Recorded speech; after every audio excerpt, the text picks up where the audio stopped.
Здравствуйте, друзья! Сегодня я расскажу, как можно из старых носков, которые вы уже собрались выкинуть, сделать очень полезную и нужную вещь.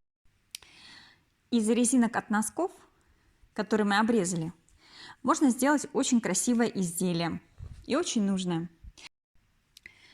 Подберите резинки от носков, которые хорошо тянутся, воздушный, мягкий. Необходимо срезать нижний край, если его вы не срезали аккуратно, так чтобы у вас получился вот такой материал. Здесь то же самое я срезала, но не совсем до конца, то есть вот этот шов нужно убрать. Срезаем лишнее, так чтобы можно резинку было полностью развернуть. Вот. Теперь выворачиваем на изнаночную сторону. Для того, чтобы край у нас очень хорошо, аккуратно выглядел, необходимо срезы завернуть в сторону. Выворачиваем на лицевую сторону, заворачиваем внутрь края до середины. И вот здесь тоже край до середины. Заворачиваем до середины. Вот резинка получилась опять узенькой.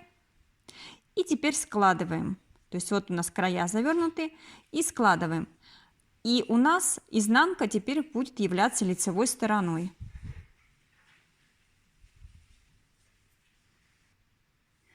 И у нас вот получилась такая хорошая заготовочка. Вот такая аккуратная резинка. Посмотрите, хорошая структура здесь. И выглядит как новая. Делаем восьмерку. То есть перекручиваем ее вот таким образом. Берем вторую.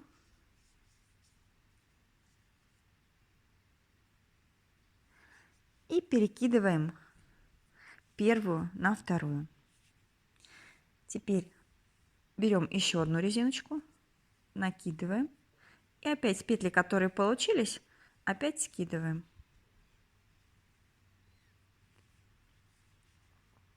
Берем еще одну.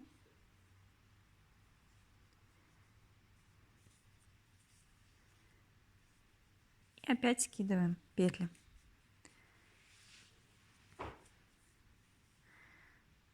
У нас получается вот такое плетение.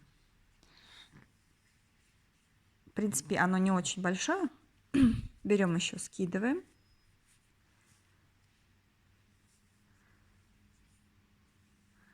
Еще одну скидываем. Посмотрите, у нас получилась вот такая косичка.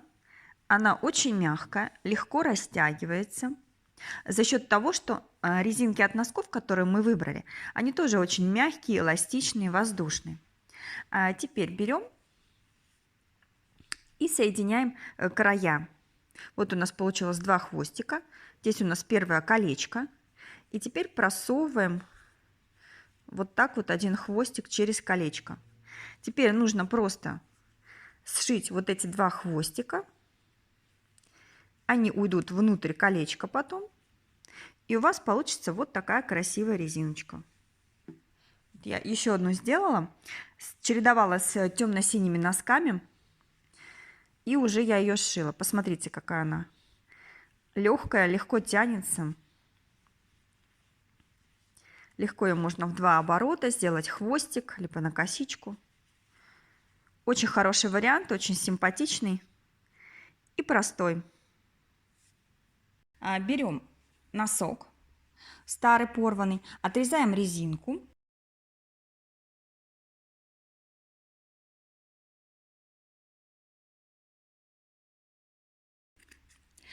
И теперь нарезаем полосочки где-то 1,5–2 сантиметра, не больше.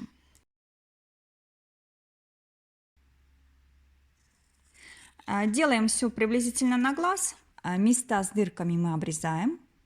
И пятку тоже соответственно. Потому что в районе пятки мы не сможем нарезать ровные полоски.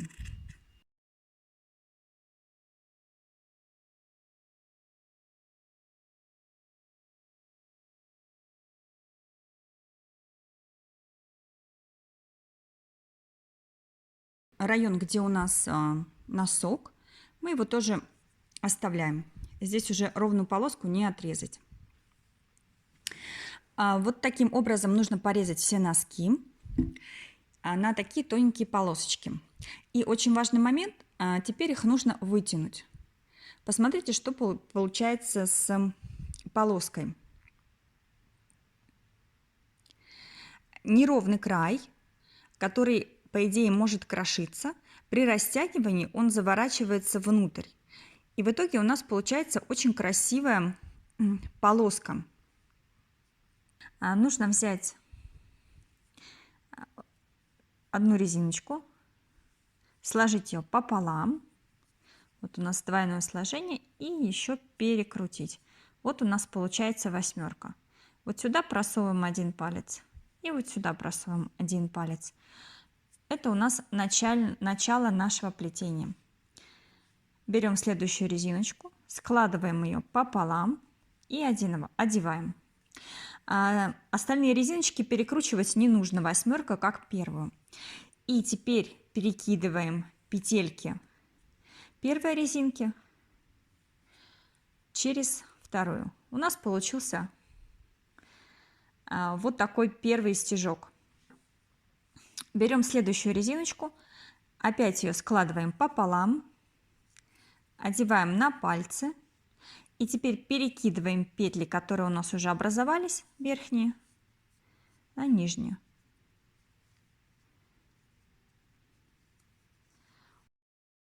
Берем следующую, складываем ее пополам, одеваем на пальцы и перекидываем петли.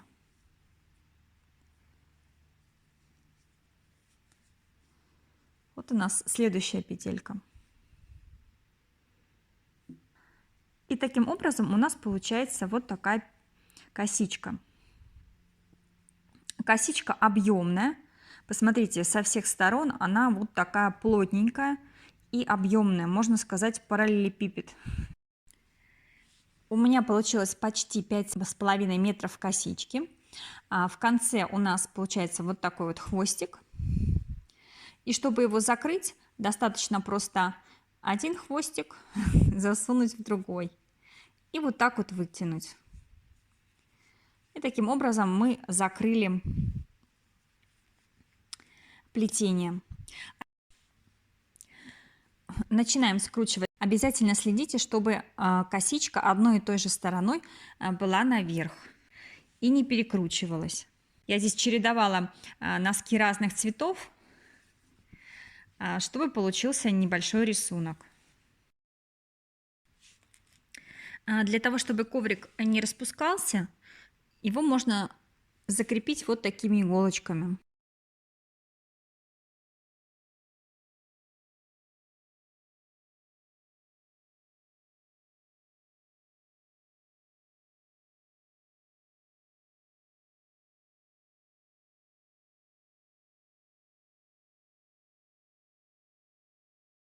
Коврик.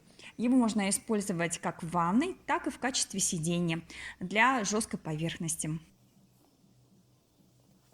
И в конце получается вот такой хвостик.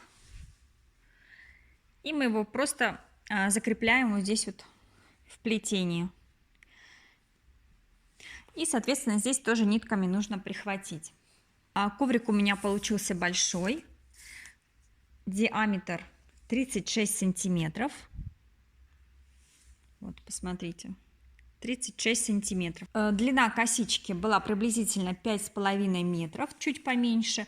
Я посчитала, что где-то 33-35 сантиметров косички – это одна пара носков. Закрепляем край.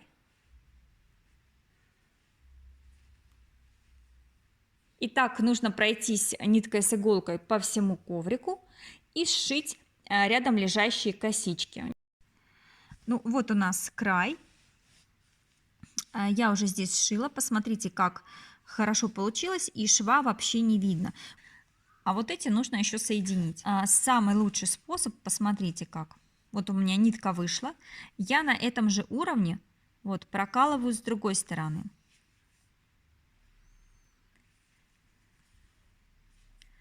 И теперь на том же уровне, где у меня вышла нитка, вот она, я прокалываю уже на другой стороне. В этом случае у вас не будет перекосов в коврике, шов будет ровненький. Ну, идеальный, можно сказать, идеальный потайной шов. Старайтесь делать шажки иголкой не очень большие. Тогда шов получится дополнительно еще и прочный.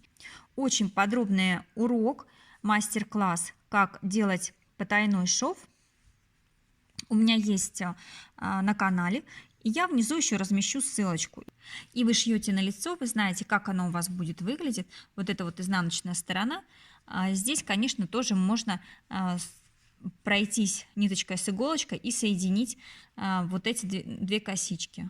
И тогда у вас коврик получится прочный, и швы вообще не будет заметно.